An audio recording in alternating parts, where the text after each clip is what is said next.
Hey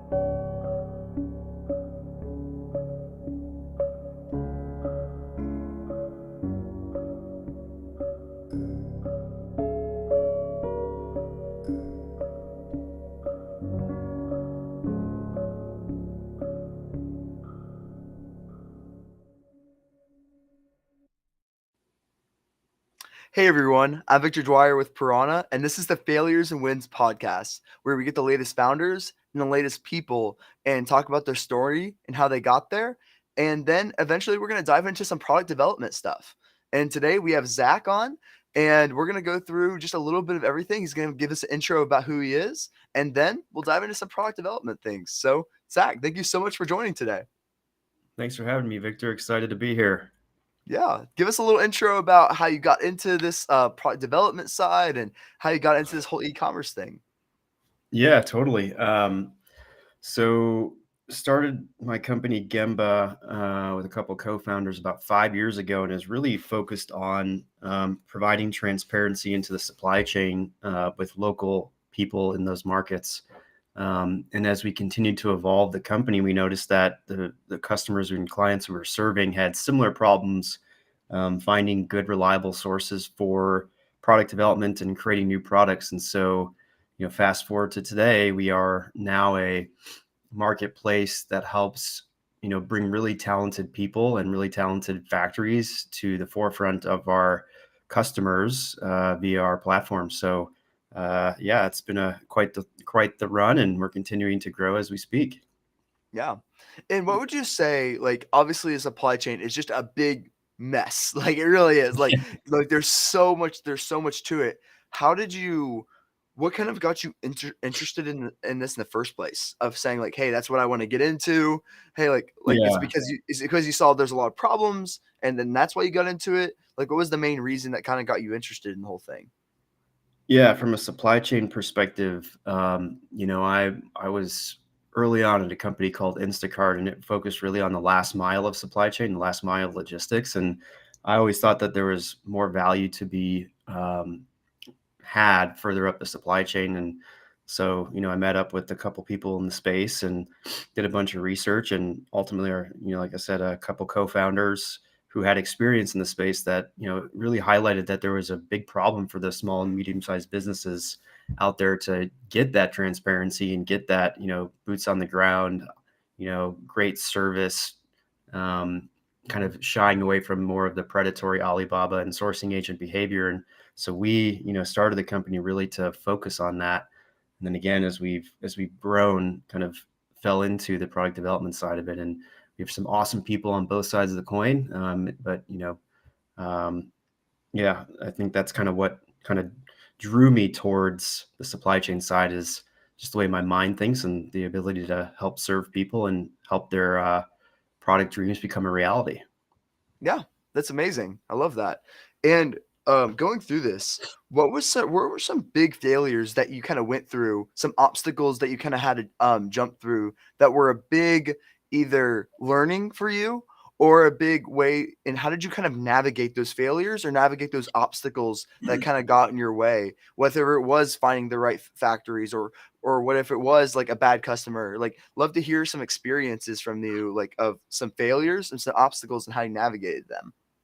Sure, sure. I think from our perspective, um, Gamba has the mindset of failing forward. So whenever we Yeah. find we do fail, we know that it's going to help us grow and learn and get better.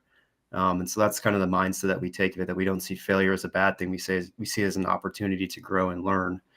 Um, but with that, I think when we started to expand to other markets like India and like Vietnam and Mexico, we had probably a similar mindset to a lot of e-commerce sellers or a lot of brands that try and expand there too, is that we expected that the infrastructure and the speed to get things going would mimic that of China, and it didn't. And it doesn't, and it still doesn't. I always like to bring up, from my travels over there, what I've experienced, which is um, that, in India specifically, their two biggest cities are Mumbai and Delhi. And, it's about a 2.5 hour flight between the two of them, but it's a 24-hour drive.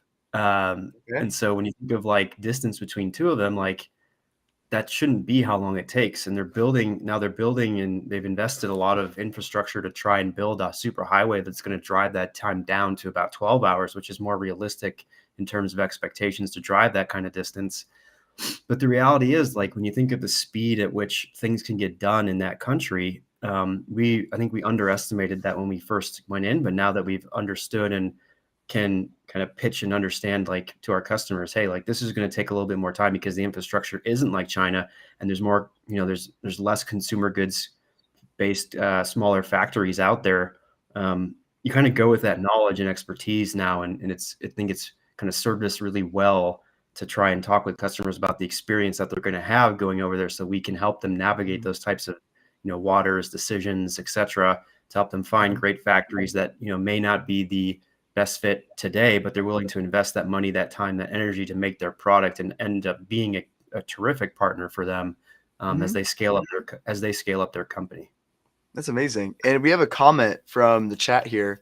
Asked, "Have you read Failing Forward before?" Of course. Um, yeah. One of my favorites. Yeah, I Yeah. think all those good, books like The 7 Habits and Failing Forward and all those, books Mhm. that stand the test of time, um, through the business sector. I'm a big fan of all those. Mhm. Lean Startup, there's a lot of them out there that you can you can read that, provide Yeah. little nuggets of great information. Yeah, for sure. And when it comes down to the product development side, can you go through so I have more experience on the Amazon side for someone that already has a product, already have inventory and things like that. So, Mhm. can you go through from step 1 all the way to step whatever it may be, like step 5, whatever it is, saying like, "Okay, I have an idea to create a product. I have this new like battery product. Let's just say I have this new product here and I want to sell it. How does this come from like idea form to actually becoming a reality and finding the right factory? So, what would you say if I were selling this battery here and trying to mass produce this? Like, what would be the steps I would go through to kind of make this a reality? Yeah, I think the first step is really determining your risk tolerance on the entirety of the project. And I say Mhm, that meaning, um, there's three things that we think about here to try and assess that tolerance for risk. There's obviously a white label route where there's the least amount of risk, but the most amount of potential invaders or competition for you, because anyone can go buy a product that's a white label product, slap a label on it, and put it on whatever outlet they want, whether it's their own D2C brand, whether it's Amazon, whether it's Walmart, whatever. So that's probably the lowest risk, and in our eyes, probably the lowest reward from a longevity perspective. mhm, If you're talking about medium risk, you're talking about taking a product that exists out there and probably making some slight variations to it, whether that's the mechanics of it, the enclosure of it, so how it looks, changing where things are. Um, that is, probably medium risk, medium reward. And then finally doing a completely custom product where you have the highest amount of risk because it's an unknown, asset or unknown product out there in the market. You have the chance to have, patents and defensibility and reap a ton of rewards as a result of that. Um, so mhm. I think that's kind of the first step. And from that, you can kind of go down those three different paths that I mentioned. But then, if, like, I'll take the medium one just to kind of make it easier. If you go down that path, the medium risk where you're making some slight variations, you're probably going to want to, find the factory and find the white label version of the product, so you have that understanding of cost, like what can they produce it for, and then Mhm, work with some sort of designer, whether it's something that the factory has in house or whether it's something that you want to outsource to, a mechanical engineer, industrial designer, electrical engineer, whatever the team is that you need to, start doing that and start making those changes to the product, and then working with the factory, to see if it's feasible to make those types of changes. And then from yeah, there, you can go into sampling and prototyping and, finally get to the final bill of materials and final, purchase order, and start getting, POs out there and validating that product has legs, via sales. yeah. Yeah, that's kind of, if I'm doing a high level overview, that's kind of the bare bones understanding of, the medium risk type of product development route. Can you go into a little bit about picking factories? That's like a huge decision because like all of a sudden you're like producing like you buy $50,000 worth of inventory and all of a sudden the factory decides to cheap out on like one little ingredient that destroys the whole project. It's a big Yeah. deal. It's a big decision. How do you vet the factories, making sure that hey, quality control is there? Like how do you really make sure that it's going to be a good relationship with your factory? Right. So, there's a lot of great stuff out there in terms of what you can look at that's available to you. Our philosophy has always been that you want to develop a relationship with the factory by visiting them and, really getting to know the factory. Um, I have experiences where, I've gone to factories in China and or Vietnam or India, and, you kind of take a look at it and, some of the products that they claim they can make, they have stuff sitting there that has cobwebs on it and other machines are on. So you kind of know by vetting them in person, what you're really getting into. Yeah. On the flip side, there's factories that, may have, poor aesthetics, but they may have a really sound operation and they may be a great partner for you. So Mhm. really it depends on the type of product you're making and it depends on where you are in your supply chain journey. Yep. Um, if you're just starting out, it may make sense to go to a lower MOQ, hungrier factory that can just get, the product out to the market with you. And vetting Mhm. that factory, you're just going to want to make sure that they have certain standards and audits in place, ISO standards, make sure they don't have child labor, those types of things going on. Mhm. Um, but as you start to ramp up and scale, you really want to understand what their capacity is. So are they, if you're doing an injection molded item, for example, are you like how many runs of the mold are you going to be able to use before it craps out? Or how many extra Yeah. molds you have to spin up? And how many more people do they have to bring onto their labor force in order for you to scale to a certain size? If, let's say your product is an overnight success, right? So you kind of Mhm. want to think of all those things. And I always, think you should have a backup plan. You shouldn't put all of your eggs in one basket. I'd recommend, at least having 2 to 3 factories ready to go. And then you can start, looking at, what if I scale even beyond those 2 to 3 factories? What does that look like? So as you move up in the size of the MOQ, you can start kind of getting into the better tiered factories as far as sophistication, as far Mhm. as management process, and then you can get into some of the biggest factories in the world by doing that kind of scaled route. Mhm. And when it comes to utilizing other factories, that's also like I feel like it's pretty risky to use multiple factories because just from a logistics standpoint, like a shipping wise, I think like that would be confusing. Like, what's the process of using multiple factories? Do you do 30%, 30%, 30%? Like, or do you do 100%? And if that one fails, then go to the other 100%? What's the best way to approach that? Yeah, I mean, typically what you want, like what we recommend is that you have all the factories ready to go until you get to the sampling process and really only place the PO. I mean, if you're just starting out with the one you feel the most comfortable with. And Mhm. then you have those backups and you know what those samples need to do from the other factories that didn't make the cut in order for you to get that backup ready to go. And so maybe there's, they have some problems with printing or they have some problems with, some of the raw materials, right? Like maybe you can find out who the raw material provider is for your, factory that produced the large quantities for you and work with them and the other factory, right? Like there's a lot of things that you can do. Mhm. But as far as like having the one factory, like that's recommended, but you should always have a backup in case something does happen.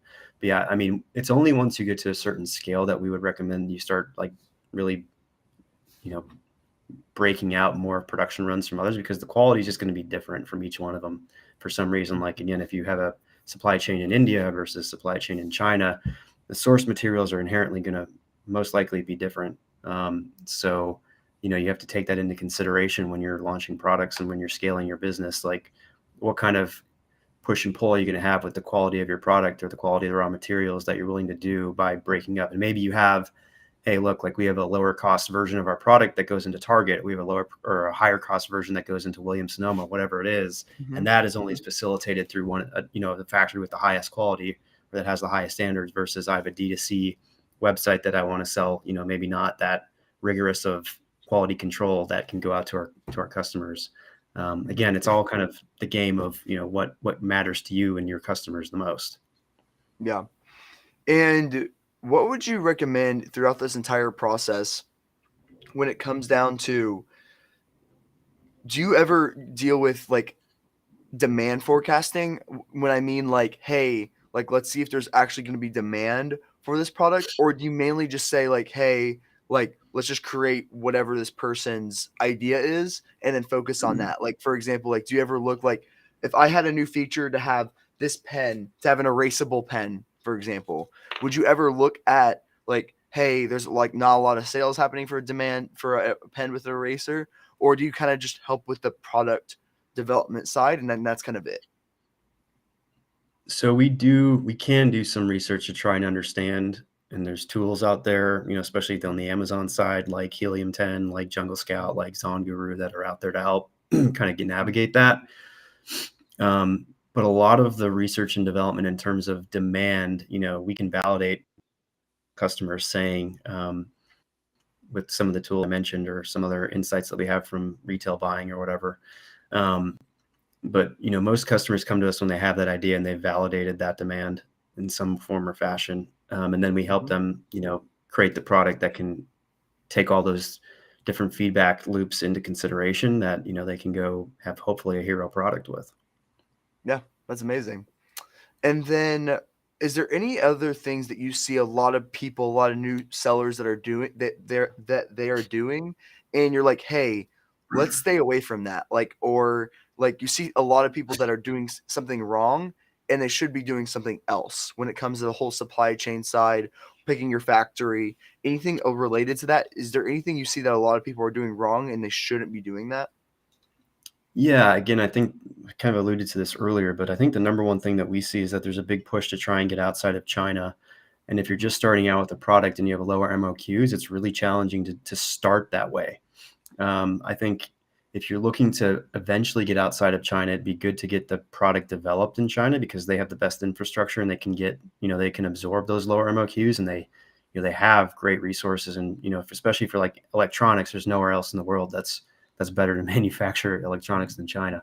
So I would say, if you're just starting out or you're just getting, product concept to market, like go where the lowest MOQs and the best infrastructure is, tends to be China. Develop it, maybe get a couple production runs under your belt. At the same time, start looking outside and find out what the MOQs are there. We've shown up to factories in Mexico that, Nike and Adidas are showing up to. So if you're not, at that level of Mhm. buying power, like it's going to be pretty challenging for you to compete with them, asking them to do like a $10,000 run, you know? Yeah, and sorry for my my newbiness. I don't know what MOQ means, so can you say Minimum I order don't know what that means? quantity. What is Minimum it? order quantity. Minimum Minimum order of order. quantity. Okay, perfect. You have Yeah. to Like remember, I come from the Amazon side, so I do not yeah, know any like of the acronyms when it comes yeah. to supply chain, No, that's product okay. development. Know nothing about that. That's okay. So basically, that what it means, minimum order quantity, is basically like the lowest amount of the certain product that the factory would be willing to start production for you. Got So it. like if they say it's 10,000 units and the units cost 50 cents, like it's a $5,000 MOQ basically. Yeah. Okay. Yeah, that makes sense. And Yep. then when it comes down to like with everything that's happening in China, like from a, I know the cost per container is going way down now than what it was Mhm. before. What are some better ways when it comes to shipping and logistics from getting overseas from either China or somewhere else to the US? Is it still freight? Like, what are the like some of the best ways to? Is there any other better shipping logistic methods to making that happen? What do you recommend there? Yeah, I mean, from my perspective, it's all going to depend on how fast you need it. So, it depends on where your end destination is. It depends on which ports you're going through. Mhm. There's all like in my eyes for logistics, there's always the ability to air freight something and take, a day or two to get it to you. It's just depending Yeah. on how fast you need the product and what your cost, tolerance is. Mhm. But yeah, I mean, if you're going over, the ocean, there's really only two ways to get there. It's by boat or Yeah. by air. Yeah. Once you get to land that you can get more creative. Mhm. So if you go through, ports, you can put it on the rail, you can have it picked up by truck directly from the port system. All those things kind of cut time, but as you start to cut time, you start to get more cost involved. So Mhm. yeah, it really just depends on how fast you need it and um, how close you are to the port. Mhm. Got you. Do you ever pick a factory strategically based off location? Like, do you ever factor that in to your costs? Like, for example, like finding something on that another side of China that might make things for a little bit higher price, but the shipping is cheaper because it's in a different location. Do you ever do like that price analysis of like location of and like Yeah, with the creation of it as well? that's part of the landed cost analysis. But yes, Mhm. we can take that in consideration. But when you're talking about trucking in China, it's pretty cheap, Mhm. relatively speaking. So it's not going to make a marginal difference for the most part. Um, Mhm. Again, it's once you start factoring in flights, that's when you start to think about cost. Mhm. So let's talk about something that like it's been on every single like hot topic, like everyone's mind, inflation. So with Sure. inflation, like obviously it's getting more and more important to somehow decrease the cost of goods. Like everyone's like they're not making any money because like the cost of goods are rising and things like that. From an inflation standpoint, like I assume a lot of people are coming to you to find other factories, to find something cheaper, to see what they can do to possibly make something cheaper on that side. So, Mhm. what do you recommend someone coming to you? They have a big business, they've been selling like crazy, and they're trying to decrease their cost of goods. What do you tell them? How like well, how can you help them? How does that process go work? Yeah, it's a great question. So it really depends on what they have already set up on their supply chain. If they're working with a sourcing agent or buyer, I think that's an immediate way that you can cut costs is by trying to find out who their supplier is and, Mhm. you know, seeing if you can get cost reductions that way. Um, Anytime that there's fluctuation in, dollar to RMB, you can try to have those negotiations. Um, Looking outside of China, if if your product is already developed, because really what's going on is labor prices are increasing, which inherently makes cost of raw material prices increase because the amount of effort it takes to produce goes up. And so if you're looking at that, like for example, India and Mexico have 50 to 60% less labor costs. And Mhm. India, I think, is a great alternative because they have more access to raw materials. Mexico, they have some access to raw materials, but still, when you're looking at some of their goods, that they're still importing them from places like China, and Mhm. so they're not necessarily, even though they have less labor costs, they're not necessarily going to um, pass that cost on to you because their shipping costs and their raw material costs are expensive because they have to ship it from places like China. Yeah. So um, yeah, I think those are definite routes that you can go to try and lower cost of goods. If you have more flexibility on logistics, maybe slowing down that and having larger lead times on your buying. Mhm. Um, there's creative things you can do on all facets of it, but ultimately, it starts at the factory level and understanding if you can get better, costs as you start to scale up. Mhm. And how do you know if you're working with a middleman, in a factory versus like a buyer or supplier or whatever it may be, like middleman? And how do you find that direct connection of who they might be using? So finding out if you're working directly with the factory or not, there's a lot of ways that you can ways that you can look at local records if you have access to that. So because we have a team in China, entity in China, or team in India, etc., we can actually look at business records locally to see who the owners are and see who the employees are. You can reference that with places like Panjiva, which is a good software out there that you can look at certain factory demographics. Um, Mhm. and yeah, I mean, it, most people know if they're working directly with the sourcing agent because they've made that decision going in. If Mhm. you're looking at Alibaba, I mean, the things that start to stand out is if you start to get longer responses of, we can't make product until, X date. So maybe it's, your stated production time is 30 days, but they start, spitting into the 60, 90-day lead time. Like typically that kind of surfaces itself as it may be you're not working directly with the factory. Mhm. If sample quality comes back, different, they may be using multiple factories. So Mhm. getting like multiple samples when you're getting through the sampling run, not just one, you'll start to be able to assess the quality. Um, and then ultimately, asking whoever you're working with if you can show up to the factory and see who they are. I think ultimately that's the best way to validate who you're working with is by going there and validating it in person. Yeah. Yeah. That's great. So it sounds like the main solution would be just going in person, and that would be the best way to see if you're working directly with the factory. Right. Right. Mhm. Yeah. Okay. That's really interesting. And then is there anything else you see from an inflation standpoint that can inflation really ever get better?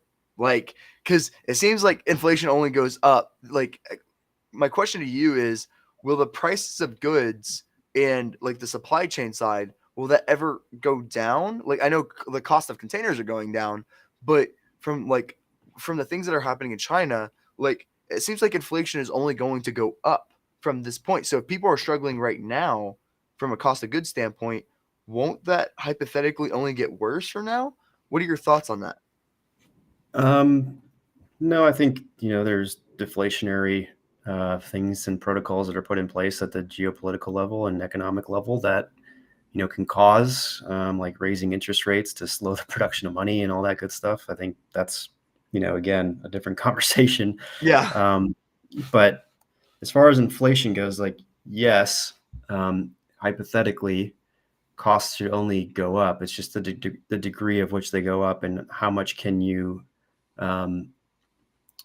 can you earn on your capital versus the cost of goods going up. That's kind of the game that you're playing. So Mhm. that's a little bit different topic. That's more of like Yeah. economics theory. Mhm. But yeah, I mean, I you know they definitely can come back down. Like you've seen container prices come back down. So Mhm. like you said, so yeah, it's possible. And what would you say to there's a it's another hot topic right now is raising prices. A lot of sellers are really afraid to raise prices because they don't want demand to drop and they want to keep those sales, but their margins also suck. So, what is your opinion on raising prices when it comes to the marketplace? Like to like either keep up with the supply chain, keep up with inflation. Like, what's your opinion on price increases? Yeah, I mean, I think um, depending on margins and business, like price increases may have to happen. Um, you know, it's it's just kind of how it works. I don't think that prices can remain the same forever.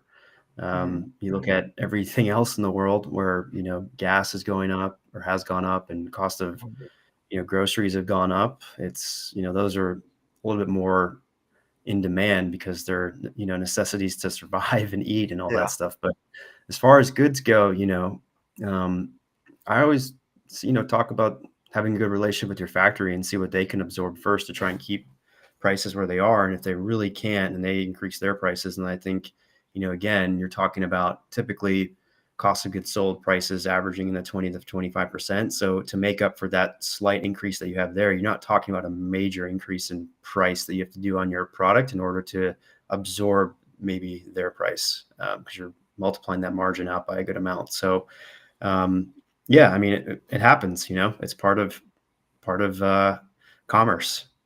Mhm. Yeah, it is. Is there anything else that's been either top of mind for you? You're seeing like, "Hey, a lot of people are doing this," or "More people should be doing that," or any other topic that's been really top of mind for you lately that you've been wanting to address and talk about? Yeah, I think as we start to hear customer feedback, at least from our perspective and the factory's perspective, there's a lot of pressure for more custom products to get out there in the world. Mhm. There's been pressure from, the Chinese government to have more OEM type factories where they can create catalogs and stuff like that. And so what we're trying to do now is help factories work with our designers to create, concept and products that can be sold really quickly, and create kind of like a catalog of the future of products that don't exist yet. So we're really excited about that. And I think, in the Amazon world where you're looking for the next big product and you can have potentially that done for you without having to pay a huge upfront cost. Mhm. It's an exciting thing that we're working on that I think, especially in the Amazon world, that maybe um, would be top of mind for sellers out there. Yeah, I totally agree. That sounds amazing. Yeah. Um, and is there anything else that you see a lot of people that are doing wrong or should be fixing and things like that? You talked about the things that have been top of mind for you, but is there anything else that you have ever been seeing in the supply chain side that a lot of people are doing wrong and should be doing something else? Is there anything else that you can think of on top of that? No, I mean, I don't know about doing wrong. Mhm. That's a Yeah. harsh. That's pretty harsh. Yeah. But there's again, there's always ways to improve. Whether it's Mhm. communication, whether it's developing a relationship with your factory, whether it's getting better costs. Like there's always going to be a way that you can look at your business or look at your brand and say, how can I improve? And so Mhm. again, I think that's more of like a growth mindset versus doing something wrong. Like there's always going to be opportunities to grow within your business, and Mhm. I don't I don't want to, Yeah. say that I know more than anyone else out here. As long as I think as you take a good look at your business and have the right mindset of, failing forward and looking for ways to grow and opportunities to learn, then, whatever you think after you look at your business under a microscope, um, I'm sure you'll find some places that you can get better, and that's what you should be focusing on. Yeah, that's amazing. Well, that's all we have time for today. I bet we can talk about product development for 10 more hours, but thank you so much, Yeah. Zach. Yeah, please tell the audience how to find you, where to find your business and everything else like that.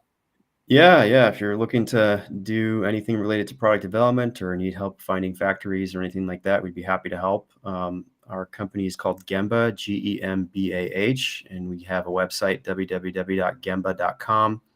And yeah, there's a ton of information on that website. There's some good case studies. And ultimately, if you fill out a form on that site, some of our team will be in touch with you really quickly. So we're excited to help anyone we can. Cool. Awesome. Thank you so much. And thank you everyone for watching. This is the Failures and Wins podcast. We will catch you next time.